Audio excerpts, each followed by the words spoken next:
ये लड़का इन दो महिलाओं को जान रहा है, एक साथ है, लेकिन पाने में मुश्किल है।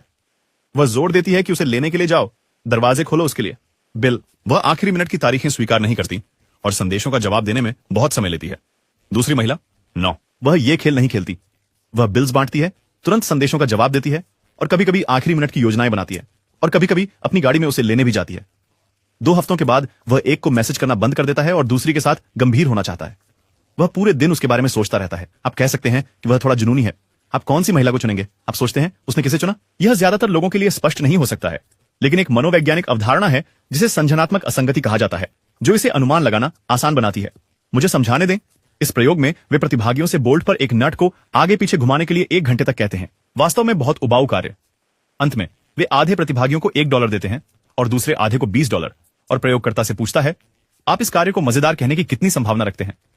जिन लोगों को $20 मिलते हैं वे सोचते हैं यह बहुत उबाऊ था और इसलिए उन्होंने मुझे इतना भुगतान किया।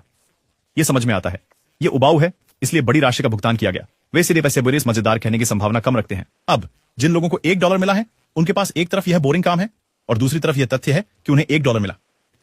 यह समझ में नहीं आता कि इतनी बोरिंग काम पर 1 घंटा सिर्फ एक मामूली डॉलर के लिए बिताया। इसीलिए क्योंकि वे इस तथ्य को नहीं बदल सकते कि उन्हें केवल $1 मिला, वे अपने दिमाग में इस तथ्य को बदलते हैं कि काम बोरिंग था। शायद वे इसे एक दार्शनिक अर्थ देते हैं या इसे ध्यान या आत्मचिंतन के रूप में सोचें। वे अपने मन में यह विचार बेचते हैं कि यह इतना उबाऊ नहीं था और इसलिए वे खुद को यह समझाते हैं कि उन्होंने इस उबाऊ कार्य पर 1 घंटा क्यों बिताया। जैसे ही वे इसे व्यक्तिगत चिंतन समय के रूप में देखते हैं, वे इसे सिफारिश करने की अधिक संभावना रखते हैं। इसे मनोविज्ञान में संज्ञानात्मक असंगति कहते हैं। जब आप अपने व्यवहार में विरोधाभास पाते हैं तो आप समझ बनाने के लिए एक औचित्य खोजते हैं कि आप यह क्यों कर रहे हैं। अब सवाल पर वापस आते हैं। शायद आपने इसे एक दोस्त के साथ देखा है।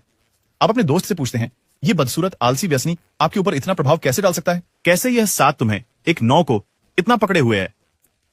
होता यह है कि उसने इस रिश्ते में बहुत मेहनत और देखभाल की है और इतनी तकलीफ उठाई है कि खुद को सही ठहराने के लिए उसे खुद को यह कहानी बेचना पड़ता है कि यह आलसी लड़का अविश्वसनीय रूप से, अन्यथा वह उसके लिए क्यों रोएगी?